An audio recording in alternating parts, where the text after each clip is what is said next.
Bupati Aceh Barat Haji Ramli MS melakukan kunjungan ke posko pemeriksaan COVID-19 Kabupaten Aceh Barat di Gampung Suak Biduk, Kecamatan Arongan Lambale, yang berbatasan dengan Kabupaten Aceh Jaya, Kamis 2 April 2020.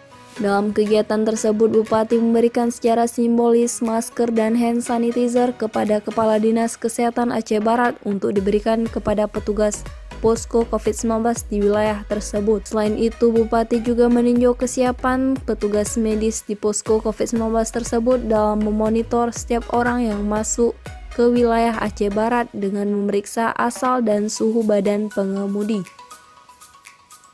Lebih lanjut, Bupati menghimbau agar masyarakat tidak resah dan tetap melaksanakan ibadah sebagaimana mestinya dan tetap menjaga kebersihan diri dan lingkungan agar terhindar dari COVID-19.